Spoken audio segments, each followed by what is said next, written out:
토요일 아침을 뉴스로 깨웁니다. YTN 라디오 김호성의 출발 새아침. 여러분 안녕하십니까. 출발 새아침 김호성입니다. 저희 집 식구들을 포함해서 제가 아는 지인들 대부분은 불법 주차, 과속, 신호위반 등으로 교통범칙금 통지받으면 냅니다. 통지 기한 내에 미리 내면 20% 할인받습니다. 그래서 더 빨리 냅니다. 사는 게 그렇습니다. 보통 사람들 다 그렇게 살죠. 어느 장관 후보자처럼, 아주 많은 국회의원들처럼 교통범칙금 면제 혜택 꿈도 꾸지 못합니다. 이 정도는 그래도 밥상머리, 술자리 비난으로 지나칠 수도 있습니다. 어제 정부가 발표한 고위공직자 재산 변동 내역은 이것이 과연 제대로 된 사회인가? 분노가 고개를 듭니다.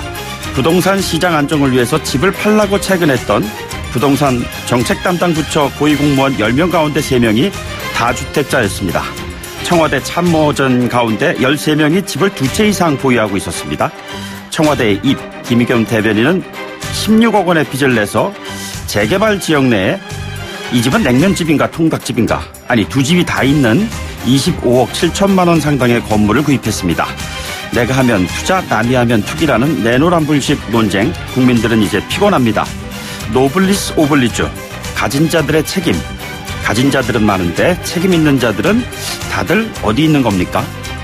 3월 29일 금요일입니다. 잠시 후 출발하겠습니다.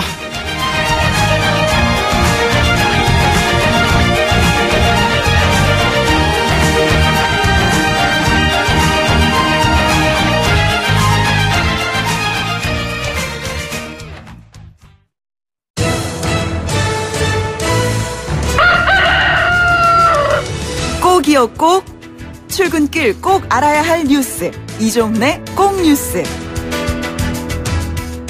네, 오늘 꼭 아셔야 하는 뉴스 시사평론가 이종훈 박사와 함께 알아보겠습니다. 안녕하십니까? 네, 안녕하세요. 네, 김학의 전 차관의 동영상 CD 공방이 계속 이어지고 있습니다. 네, 이게 좀 경로가 좀 나오는 것 같죠? 박지원 민주평화당 의원이 경찰 간부로부터 2013년 3월 초에 동영상 CD를 이제 받았다는 거고, 네네. 당시 박영선 법사위원장에게 전달했다. 예.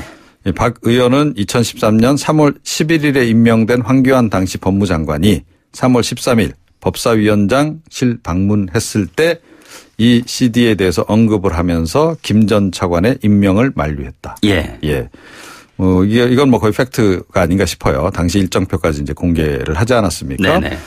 여기에 지금 부장검사 출신의 그 이용주 민주평화당 의원도 가세를 했습니다. 예. 2013년 1월 정도에 그 동영상 얘기가 많이 돌았다. 그러니까 2달 전에 이미 많이 돌았다는 거죠. 네네. 당시 청와대가 몰랐을 리 없고 황교안 당시 법무부 장관도 몰랐을 리 없다라고 지금 이야기를 하고 있습니다. 김 전 차관이 내정된 날이 3월 13일이고 임명된 날이 15일이거든요. 예. 예. 그 사이에 뭔가 조치를 취할 수도 있었는데 결국 조치를 못 취한 거고 21일에 사의 표명을 하는 상황으로 가지 않았습니까? 네네. 그 당시에. 자, 이용주 의원과 박지원 의원 말이 맞다면 당시 청와대는 절대 몰랐을 리 없다로 우리가 결론을 내릴 수 있을 것 같고요. 네네. 실제로 3월 5일 날 청와대 호출을 받아서 경찰 수사국 간부들이 김학의 동영상 첩보 관련 대면 보고를 했다는 증언도 지금 나오고 있습니다. 예. 3월 15일이면 한참 전이잖아요. 그죠? 그렇죠. 예. 네. 김학의 성접대 의혹 수사에 참여했다가 좌천성 인사를 당했다는 의혹의 당사자 이세민 전 경무관도 당시 경위에 대해서 검찰 과거사 진상조사단에 진술을 한 것으로 이렇게 전해지고 있습니다. 자유한국당은 지금 몸통으로는 좀 대결하기 어렵다 이렇게 본 것 같아요. 깃털로 지금 이제 붙들고 나섰는데 인사청문회 당시에 박영선 그 의원이 동영상 CD를 꺼내 보였다라고 했다가 직접 보여준 적이 없다라고 말을 좀 바꾸지 않았습니까? 네네. 이 부분을 문제 삼아서 법적 조치를 하겠다. 그러니까 위증했다. 예. 뭐 이렇게 나가겠다는 건데요. 글쎄요. 이게 뭐 대응 전략으로 적절한지는 잘 모르겠네요. 그 당시에 그 언론사의 사건 담당 부서 쪽에서도 보면요. 이 동영상 CD를 봤다. 구체적으로 어떤 내용이다. 뭐 이런 얘기들이 공공연하게 오가곤 했었어요. 네. 김의겸 청와대 대변인이 건물 매입 경위에 대해서 해명을 했는데 네. 오히려 그 해명이 또 논란을 증폭시키고 있습니다. 제가 보기에는요. 그러니까 투기한 자백처럼 들렸습니다. 예. 자, 이런 내용이었습니다. 재개발이 완료되면 아파트와 상가를 받을 수 있다고 알고 있다. 재개발 정보를 사전에 알았다는 거죠. 네네. 예. 청와대를 나가면 달리 수익이 없기 때문에 아파트 상가 임대료를 받아서 도움을 받을 수 있으리라 생각했다. 30년 가까이 전세를 살았는데 이 나이에 더 이상 전세 살고 싶지 않았다. 뭐 끝까지 전세로 살았다면 훨씬 더 언론인으로서 당당했던 거 아닌가요? 예. 집이 있는데 또 사거나 시세 차익을 노리고 대파는 경우가 투기인데 둘 다 아니다. 이건 본인의 해석이고요. 이렇게 해명을 일단 했습니다. 자, 조금 전에 시작했다시피 가장 결정적으로는 재개발 정보를 알고 샀다는 거고. 예. 두 번째, 노후에 전세로 사는 사람들도 많지 않습니까? 그렇죠. 오히려 은퇴하고 나서는 살던 집도 팔고 전세로 옮기고 그 남은 돈 가지고 어떻게 운영을 해서 생활비로 쓰는. 자녀들 보내고 난 다음에 이제 두 부부가 사이즈를 줄여서 보통 이사하잖아요. 그렇죠. 예, 그러니까 집을 줄이거나 아니면 전세로 옮기고 뭐 제 네네. 친구들 중에 그런 친구들도 많습니다. 그리고 이제 남은 그 현금을 가지고 어떻게 운영을 해서 생활비에 좀 보태 쓰는 네네. 그런 경우가 훨씬 더 일반적이죠. 또 더군다나 은퇴를 앞둔 사람이 10억씩이나 은행 대출 받아가면서 집이나 상가를 사는 경우는 아주 드뭅니다. 예. 보통은 이제 대출 끼고 집을 샀으면 집을 팔고 대출 일단 해결을 하고 그리고 남는 돈 가지고 뭘 어떻게 할 생각을 보통 하기 마련이다라는 거죠. 자, 그래서 역시 시세 차익이라든가 이런 것을 좀 기대했을 가능성이 훨씬 더 높은 상황이다 이렇게 볼 수 있고요. 이런 거를 통상 투기로 이야기를 하죠 우리가. 예. 결정적인 문제 또 한 가지는 역시 청와대 참모가 문재인 대통령의 국정 철학에 반하는 일을 한 것이라고 봅니다. 등잔 밑이 어두웠다라고도 볼 수 있는데 청와대 민정수석실은 이 참모진들에 대한 감찰도 안 하나요? 왜 이런 일이 다 진행되고 있는 것을 몰랐다는 게 전 좀 의아합니다. 공수처 신설 얘기 또 나오겠습니다. 그게 아니고 청와대 특별감찰반 빨리 좀 가동부터 해야 되지 않을까 이런 생각이 좀 드네요. 알겠습니다. 예. 그리고 세월호 CCTV 녹화 장치가 조작이 됐다. 이런 정황이 지금 드러났다는 얘기예요. 예, 세월호 참사 특별조사위원회가 폐쇄회로의 조작 흔적을 이제 발견했다는 겁니다. 그러니까 2014년 6월 22일 해군이 그 세월호 선내 안내 데스크에서 수거했다는 DVR, 그러니까 영상 저장 녹화 장치죠. 그리고 해경이 마대자루에 보관했다가 검찰에 증거로 제출한 DVR이 서로 다른 것 아니냐는 거고요. 손잡이 고무 패킹 유무, DVR 전면부 잠금 상태, 잠금 부위 훼손 여부 이런 것에서 좀 차이가 있다는 겁니다. 검찰이 그래서 가지고 있는 DVR은 누군가 이 한 차례 편집한 다음에 넘긴 사본 아니냐. 네네. 이런 얘기인 거고요. 지금 참사 발생 약 3분 전까지만 이 내용이 지금 현재 있는 DVR에는 기록이 돼 있다는 건데 예. 이게 뭔가 수상하다는 거죠. 3분 사이에 있었던 일에 대한 좀 뭔가 은폐 네네. 그런 걸 시도한 거 아니냐 이제 이런 이제 얘기인 거고 이렇게 되니까 4.16 세월호 참사 가족협의회 쪽에서는 뭐 지금 경악을 넘어 분노의 치가 떨릴 지경이다라고 지적하고 나서면서 세월호 참사 특별수사단 설치해야 한다라고 촉구를 하고 나섰습니다. 예. 네. 광화문 광장에 그 가족들 많이 모이시고 그러셨는데 이제 어느 정도 아픔이 치유된 게 아닌가. 그 자리도 좀 많이 이제 정리하셨죠. 예, 정리됐거든요. 근데 또 이 같은 이슈가 또 나왔어요. 좀 걱정입니다. 예, 알겠습니다. 오늘 말씀 여기까지 듣죠. 고맙습니다. 네. 지금까지 이정훈 시사평론가였습니다.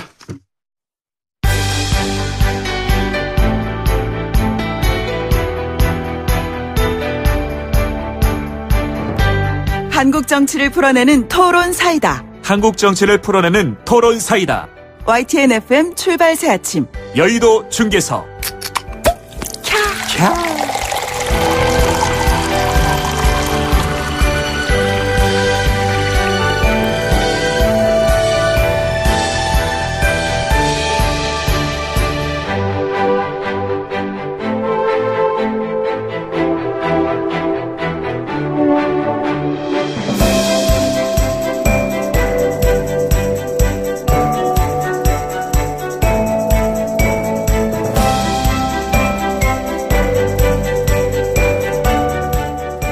네, 한국 정치를 풀어내는 토론사이다. 여의도 중계석 시간입니다. 오늘 이 시간 여의도 정치 상황을 누구보다도 명쾌하게 풀어주실 세 분 의원 나와 계십니다. 자유한국당의 백승주 의원 나오셨습니다. 안녕하십니까? 예, 안녕하십니까. 경상북도 구미의 자유한국당 백승주 의원입니다. 네, 그리고 바른미래당의 오신환 사무총장도 나오셨습니다. 안녕하세요. 네, 안녕하세요. 서울 관악을 출신 오신환 의원입니다. 예, 오랜만에 나오셨어요. 더불어민주당의 강병원 원내대변인이 나오셨습니다. 안녕하십니까? 안녕하세요. 서울 은평을 연신내 행우식당 둘째 아들 강병원 의원입니다. 그렇습니까?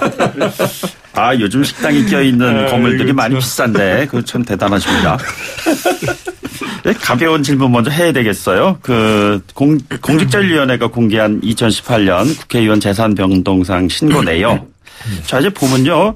289명 가운데 1년 전보다 재산이 늘어난 의원분이 229명, 79.3%. 그러니까 10분들 가운데 8분은 재산이 늘었다 이렇게 되는데 세 분들은 거기에 포함되시는지요? 백 의원님 어떠세요? 저도 좀 늘은 축에 들어갑니다. 아, 그렇습니까? 예, 보니까 오늘 아침 방송 때문에 챙겨보니까 조금 네네. 늘은 의원에 속하는데 저는 개인적으로 지난해 집을 한 채 팔았습니다. 네네. 시가에 있는 것이 매매하니까 조금 차이가 있어서. 아, 좀 차익이 있으셨군요. 그 부분이 재산 등록이 좀 반영돼서 약간 조금 늘었습니다. 예. 의원님은 어떠세요? 대부분이 보니까 이제 공시지가가 올라가는 그 비율에 맞춰서 재산을 신고하다 보니까 네네. 대부분이 그렇게 한 80%가 늘어난 것 같더라고요. 보니까. 예. 재산 내역 공개하신 강 의원님은 어떠세요? 저도 재산 신고하면서 결혼할 때 부인한테 다이아몬드 1kg짜리 선물했는데요. 예. 제가 그걸 빼놓지 않고 했더니 특이한 재산 신고한 사람으로 꼭 들어가더라고요. 아, 그게 들어갔어요. 네, 예. 1,000만 원 상당에. 네네. 보니까 저도 저랑 집사람이 함께 맞벌이거든요. 예. 그러다 보니까 좀 저축하고 그랬더니 그게 좀 늘었습니다. 세금을 많이 내셔서 그 세금이 또 어려운 분들을 위해서 잘 쓰일 수 있는 그런 구조가 좀 됐으면 좋겠습니다.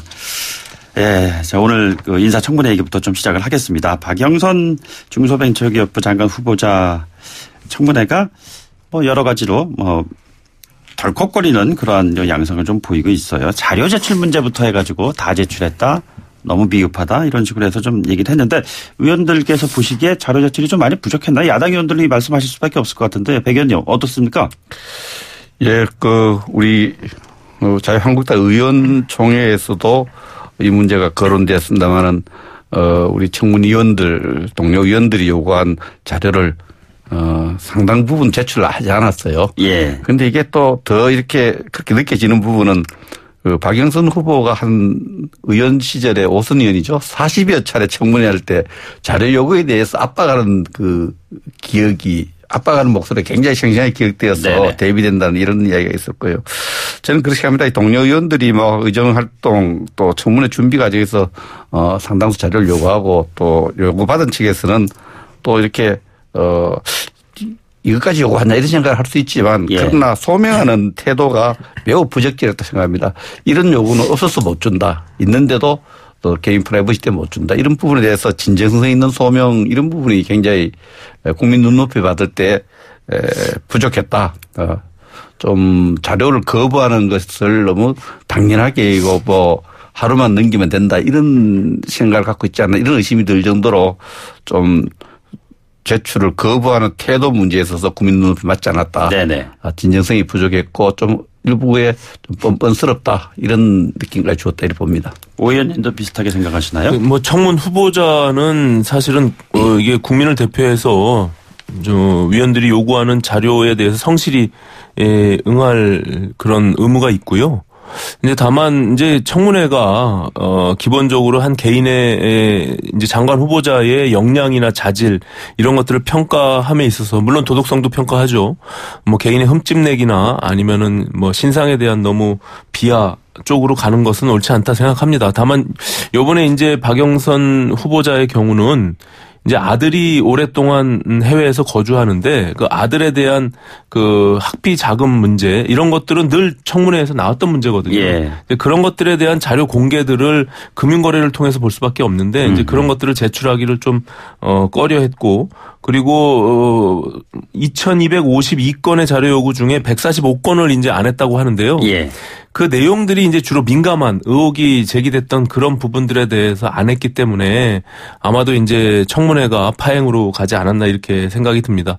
어쨌든 청문회 본래 취지에 맞게끔 청문회가 이루어져서 후보자의 정확한 검증이 필요하지 않을까 이렇게 생각을 합니다.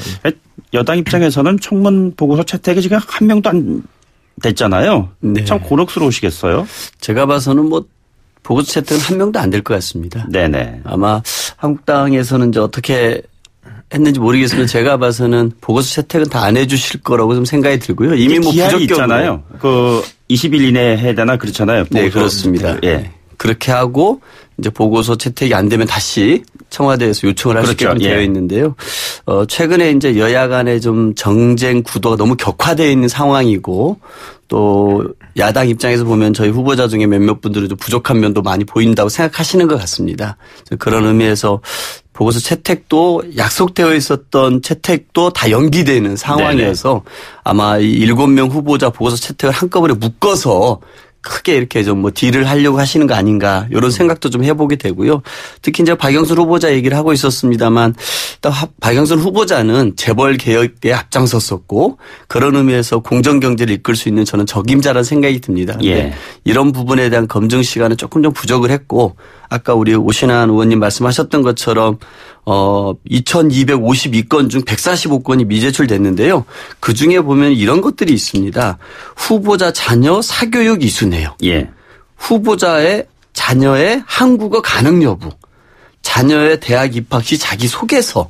후보자의 암수술, 뭐 일시병원, 뭐 후보자 실제 결혼 날짜 및 혼인신고 일자, 초혼, 재혼 포함 뭐 이런 내용들까지 있습니다. 과연 이게 그 우리 장관 후보자의 인사청문회를 할 때 꼭 자료로 받아서 해야 될 일인지 이런 부분들은 좀 아쉬운 점이 없지 않아 있다고 생각합니다. 예. 근데 그 쟁점이 된 자료는 지금 말씀하신 뭐 과다한 요구일 수는 있으나 의혹이 있는 부분들에 대해서 사실 미제출한 부분들이 쟁점이 된 거거든요. 예.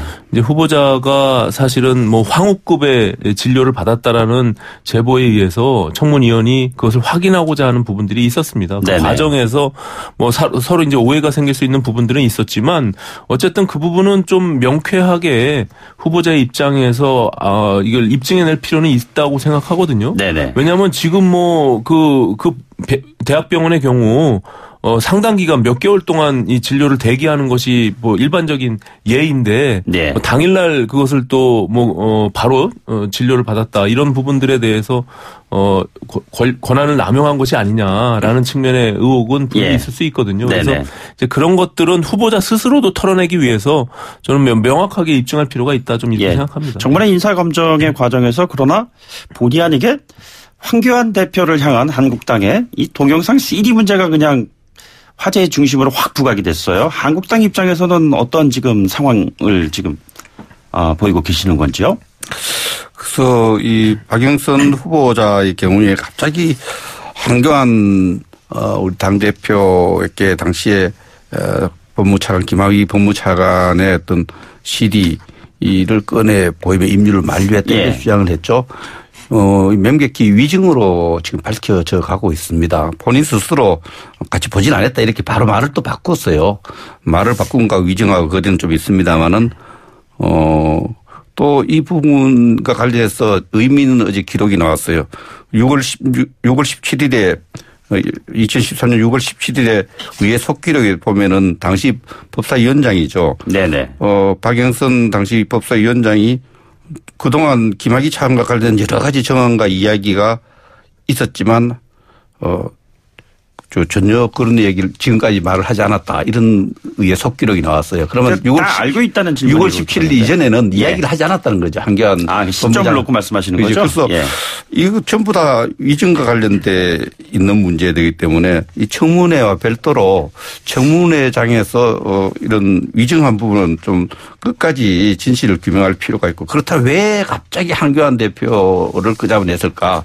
저는 고도의 정치적 의도가 있다.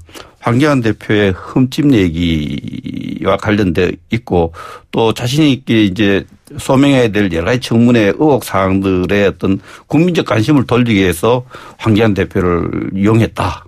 이렇게 정치적인 어떤 정치공학적으로 청문회를 이용했다 이런 의혹을 받기 충분한 발언입니다. 그래서 당장 지금 박영선 의원 청문회 내용보다는 중소벤처기업을 어떻게 운영할 것인가 문제보다는 황교안 대표 CD 문제가 박영선하고 이미지가 오버랩되는 거예요. 그래서 박영선 후보 같은 경우에는 저는 굉장히 부적절한 청문회 어떤 대응 태도였고 이 부분이 결국은 아까 7명 전체 청문회 결과 보고서 채택되지 않는다면 박영선 후보에게 의도했든 아니든 그 책임이 굉장히 많이 따르는 정말 부적절하고 그래서는 안 되는 대응이었다 이렇게 생각을 합니다. 수사를 공세로 전환하기 위한 그런 대응이었다고 이해를 해야 되는 건가요? 강 의원님 설명을 좀 해 주셔야 될 것 같은데. 저는 그 박영선 후보자의 그걸 보면서요. 삼국지에 그런 말이 나오지 않습니까? 이게 죽은 공명이 산 중달을 잡는다라는 말이 나오는데 아마 이제 박영선 잡으려다가 결국은 황교안 잡는 꼴이 되지 않았나 이런 생각이 듭니다. 그런데 아까 뭐 위증 이런 부분들은 적절치 않은 표현 같습니다. 왜냐하면 바로 정정을 했고 또 국무후보자 청문회에서 위증죄를 처벌하는 법은 또 없습니다. 예. 그리고 어쨌든 그 당시에 그 2013년 3월 13일이죠. 그 박영선 후보자의 일정에도 나왔고 그다음에 그 전에 박병석 부의장을 만났다는 거 아닙니까? 그 박영선 법사위원장을 만나고 그리고 박지원 대표를 만난 것들이 다 증언으로 또 일정들로 좀 나오고 있는 것 같습니다. 그래서 만난 건 사실인 것 같고요. 그 당시에서 CD를 같이 보면서 했다는 것은 말을 정정을 했지만 이런 동영상이 있고 이런 분이 임명될 경우에 대한민국을 위해서 좋지 않으니 적절히 조치를 취하는 게 얘기를 하신 것은 사실인 것 같습니다.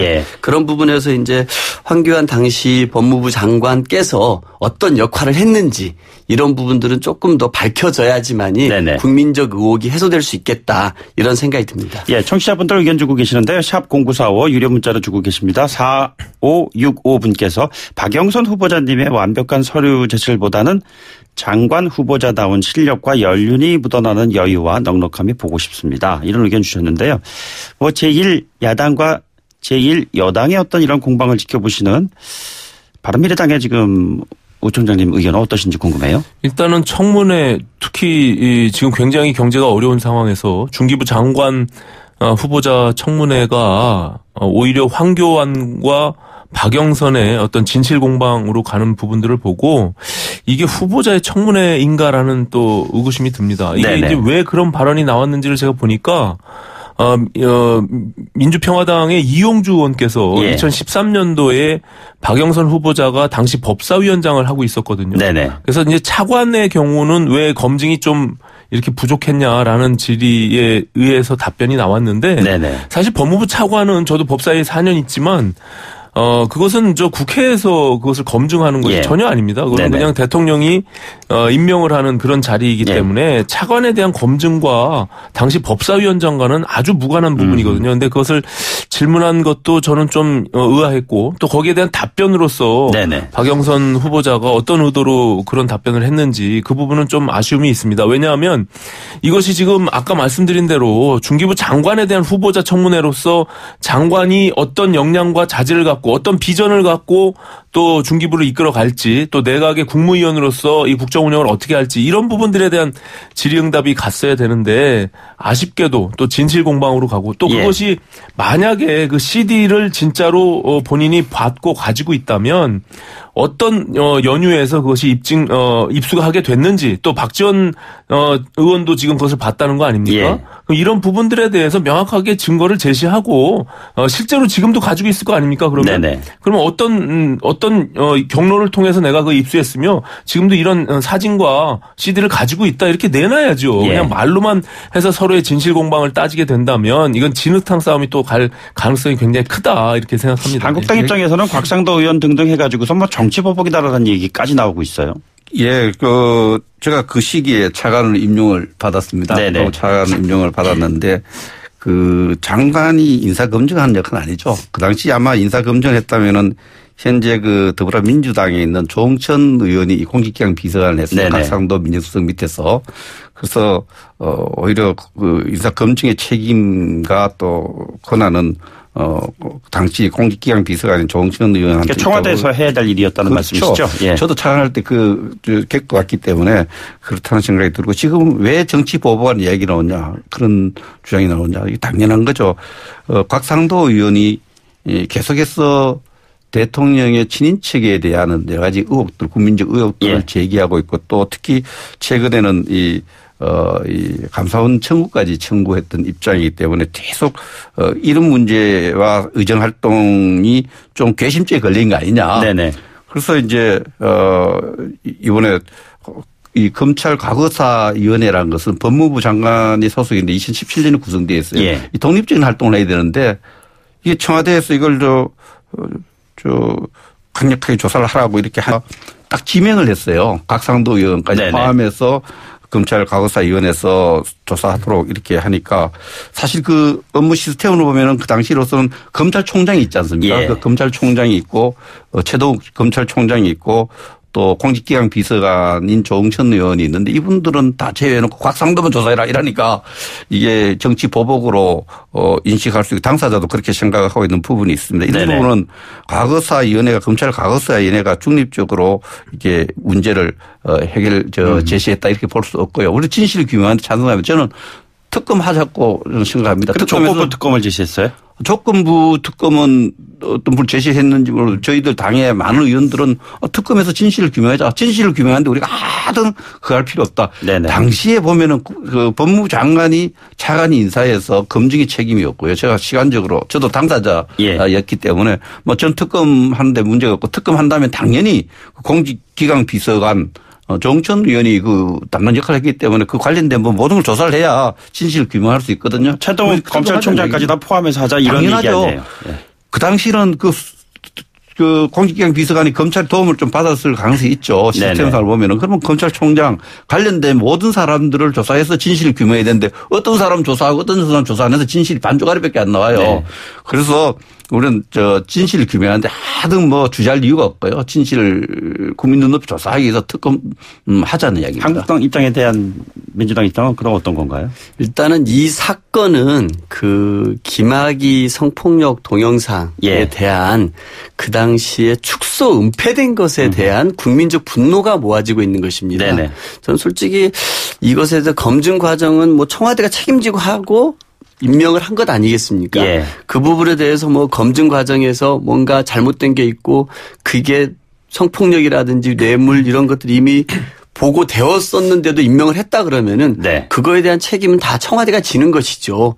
하지만 이런 것들이 임명 후에 밝혀져서 이 사건을 수사하는 과정에서 축소가 있었고 은폐가 있었고 여기에 대해서 국민들이 다시 한번 분노하게 된 것이 이 사건의 핵심입니다. 네네. 결국 보면은 왜 도대체 고위 공직자들은 그런 범죄를 저지르고도 다 무혐의 처분을 받는지 우리 국민들이 정의를 원하는데 유권 무죄. 무권 유죄라는 말이 횡행하고 있는 이 사실에서 분노가 있는 거거든요. 정의를 세워달라는 국민들의 분노가 모아져 있는 것입니다. 그래서 이 사건은 김학의 건에 대한 축소 은폐가 본질이다. 그런데 이것을 마치 조홍천 동영상 사건을 몰아가는 것은 좀 물타기일 수 있다라고 보는 것입니다. 알겠습니다. 이 사건에 한 가지만 더 말씀 더 드리면 이게 이제 검찰 과거사조사위원회에서 재조사를 권고하고 본안 권고를 하고 그 이전에도 시사철 조사했는데 진행되다가 갑자기 왜 이 시점에 나오느냐. 황교안 전 총리가 우리 자유한국당 지도 대표로 딱 되고부터 갑자기 부각되기 때문에 정치적 보복, 정치적 의도를 가진 것으로 보는 부분들도 많습니다. 어찌됐건 이 부분에 대한 진상 규명은 반드시 이루어져야 된다는 게 모든 사람들의 공통점 아닙니까? 특히 대통령께서 이 부분을 언급하셨고 그리고 법무부 장관, 행안부 장관이 긴급 브리핑, 기자회견까지 했습니다. 철저하게 수사하겠다고. 근데 저는 좀 의아스러운 게 이것이 2013년도, 2015년도 두 번의 검찰 무혐의를 받은 사건이거든요. 그러면 지금 아까 강병원 의원님 말씀처럼 이거 부정한 권력이 이것을 은폐 축소한 그 검찰이 개입돼 있는 또 권력층이 개입돼 있는 부분으로 우리가 의심할 수밖에 없지 않습니까?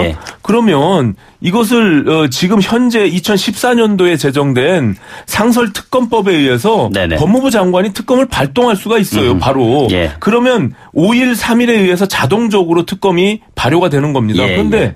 지금 오히려 민주당이 특검을 주저하고 있는 부분에 대해서 좀 전 의구심이 들고요. 네네. 또 이 부분 스스로 독립적으로 특검을 하면 되는 거예요. 그리고 예. 그것을 자체적으로 재수사를 통해서 모든 것들을 밝혀내면 되는 것이지 여기에 무슨 손혜원 특검이다 무슨 뭐 다른 특검들을 자꾸 붙여서 하는 것보다는 이 김학의 전 법무부 차관에 대한 진상규명에 국민적 관심이 크기 때문에 네네. 이 부분은 별도로 본질 먼저 해야 특검을 된다는 열어서 얘기잖아요. 예. 이것을 밝히는 것이 중요하다 이렇게 생각합니다. 알겠습니다. 잠시 좀 숨 고르기 하고 좀 오겠습니다. 1부를 일단 마무리하고요. 2부에서 다시 돌아오도록 하겠습니다. 뉴스를 만들어내는 뉴스, 이슈를 끌고 가는 이슈. 아침을 여는 정통 아침 시사. YTN 라디오 김호성의 출발 새아침. 네, 여의도 중계석 세 분 의원 모시고 함께하고 있습니다. 백승주 의원, 강병원 의원, 오신원 의원 나와 계십니다. 청취자 여러분들 짧은 문자 50원의 유료 문자 샵 0945 샵 0945로 의견 보내주시면 중간중간 반영하도록 하겠습니다. 앞부분 1부에서의 내용은 일단 좀 마무리를 좀 해야 될 것 같고요. 2부에서 다룰 의제는 최근에 그 바른미래당의 이현주 의원 뭐 여러 가지 이슈 메이커로서의 역할을 하기 위한 발언이었는지는 모르겠습니다만 손학규 대표를 겨냥해서 찌질하다, 벽창호다 뭐 이런 공격을 많이 했어요. 당장 4.3 보궐선거가 지금 진행되고 있는데 말이죠. 뭐 그냥 해당 당에 계시는 오 의원님께 한번 분위기가 지금 어떤지 한번 여쭤보죠. 이거 어떻게 된 겁니까? 그 이현주 의원 발언 하나하나가 아주 핫한데요. 저는 좀 너무 과한 표현이다 이렇게 생각합니다. 네네. 이현주 의원이 뭐 생각이 좀 다를 수는 있지만 그래도 당 대표에게 그런 어떤 막말 수준의 언급을 하는 것은 적절하지 않다 이렇게 생각이 들고요. 당 내부의 문제를 또 이것이 뭐 사실 어떻게 보면은 굉장히 사적인 부분들일 수도 있는데 예. 이것이 굉장히 언론에 파급되는 부분들을 보고 바른미래당 내부에서 이런 시스템이나 이런 것들을 좀 뭐 우리가 스스로 좀 정비해야 될 필요가 있지 않나 이런 생각이 들고 오늘 사실 윤리위원회가 독립적인 기구이기 때문에 네네. 지금 자체적으로 지금 윤리위원회 소집이 됐고요. 네. 그 부분에 대한 논의를 할 것으로 예측. 어떤 구속력을 갖습니까? 그쪽의 결과가? 뭐 저는 이제 뭐 어떤 안건을 이제 제가 판단하건대는 이제 이현주 의원의 그 발언과 관련해서 네네. 징계 사유가 해당되기 때문에 윤리위원회를 소집한 것으로 알고 있는데요. 예. 그 내용들은 이제 스스로 검토하고 거기에 대한 징계 수위를 이제 정하지 않을까 이렇게 생각을 합니다. 최고 징계 수위는 뭐까지 가능해요? 제명하겠죠. 그렇죠. 예. 근데 정작 대표께서는 뭐 신경 쓰지 않겠다 이런 반응을 보이고 계시잖아요. 대표 스스로는 이 부분에 대해서 자꾸 언급하기가 좀 적절치 않다 이렇게 판단하시는 것 같습니다. 다른 당이시긴 하지만 같은 의원들의 입장에서 이 문제를 어떻게 보고 계시나요? 백 의원님. 뭐 동료 의원의 당내 정치한 데 대해서 제가 이렇게 직접적으로 언급한 것은 적절하지 않을 것 같습니다. 그러나 당의 어떤 기본적으로 손학규 대표의 리더십과 또 손학규 대표가 그리고 있는 하나의 정치 설계에 대해서 당내에서 좀 다른 목소리를 내는 그런 수준을 이해하고 있습니다. 리더십의 어떤 가는 문제인 것 같습니다. 이현주 의원 한국당으로 간다는 그런 얘기들도 있고 그러는데 한국당은 어떻게 그걸 생각하고 계세요? 그 부분에 대해서는 제가 전혀 아는 바가 없고요. 예. 지금 이제 바른미래당에서 지금 여러 가지로 현재 정치의 어떤 현안들과 관련해서는 네네. 이현주 의원이 우리 당과 좀 비슷한 목소리를 내는 부분이 있죠. 예. 그것하고 이제 우리 당에 입당하는 문제하고는 별개인 문제를 생각합니다. 네네. 사안별로 저도 어떨 때는 민주당 의원들의 목소리를 경청할 때도 있고 네네. 뭐 같을 때도 있고 하지만 그 사안별 입장이 좀 비슷하다 해서 뭐 입당 탈당을 전제로 하는 것으로 예. 볼 수는 없고요. 그 지금은 당장 바른미래당 안에서 당내의 어떤 노선 투쟁 또 리더십에 대한 어떤 도전 이런 부분으로 네네. 받아들이지 그 한국당 입당을 전제로 한 의정 활동으로 저는 이해하지 않습니다. 그 강 의원님께서는 대변인도 하시고 그러시면서 이 국회의원들의 언어에 대한 사용 뭐 많은 고민들 많이 하실 거 아니에요. 실제로 뭐 좋은 평가도 받고 그러신 것 같은데 어떻게 보고 계십니까? 이현주 의원의 최근에 이제 언어 사용이라든지 그다음에 이제 극우적인 행보, 막말 또 최근에 또 박근혜 전 대통령 연상시키는 패션 등을 보면서 본인을 이렇게 좀 쇼업하고 몸값 올리는 거에 참 타고난 재능이 있는 분이다라는 생각이 들었습니다. 네네. 근데 우리 백승주 의원님 평가하시는 걸 들어보니까 조만간 자유한국당 의원이 되실 것 같다는 확신이 듭니다. 그러니까. 전혀 거꾸로 해석하고 있는데. 이현주 의원께서는 민주당에서 국민의당으로 바른미래당으로 한국당까지 가면 전 당의 스펙트럼을 넘나드는 그런 의원이 되지 않겠습니까? 네. 저희 당에 있으시면서도요, 굉장히 이렇게 이렇게 근본적인 주장들을 많이 하셨던 분입니다. 의총 이런 때마다. 근데 이분이 어떻게 이 극우적인 발언들을 하시면서 자기는 왜 이렇게 바뀌었는지 입장 설명은 하나도 없습니다. 예. 그리고 정말 바른미래당에 있는 게 어색할 정도로 오히려 대한애국당이 최종 종착지가 아닐까라는 생각이 들어요. 그래서 점점 이렇게 당내에서 이렇게 불협화음을 만들어내고 끊임없이 이렇게 자신을 돋보이게 하려고 하는 행태가 있는데 저는 이 자리에서 이분을 주제로 토론하는 것 자체가 이것도 정말 우리가 또 이현주 의원 띄워주는 거고 그런 의미에서 이현주 의원의 최근에 모든 발언, 행태, 패션 등은 다 성공하고 있다라고 생각합니다. 알겠습니다. 뭐 악플보다는 무플이 더욱더 무섭다는 그런 얘기를 하는데 그렇습니다. 말이죠. 예. 네, 뭐 여기서는 그런 무응답으로 해갖고서 마무리 짓도록 하겠습니다. 네, 지금까지 더불어민주당의 강병원 원내대변인, 자유한국당의 백승주 의원, 바른미래당의 오신환 사무총장과 함께했습니다. 세 분 고맙습니다. 감사합니다. 네. 저희가 뉴스 브리핑 시간 통해서 세월호 참사 특별조사위원회가 폐쇄 회로의 조작 흔적을 발견했다 이런 거를 전달해 드린 바가 있지 않습니까? 3부에서는요. 4.16 세월호 참사 가족협의회 장훈 운영위원장을 잠시 연결해서 관련한 주제에 대한 몇 가지 질문을 좀 드려보는 걸로 진행을 하도록 하겠습니다. 잠시 뒤에 돌아오죠.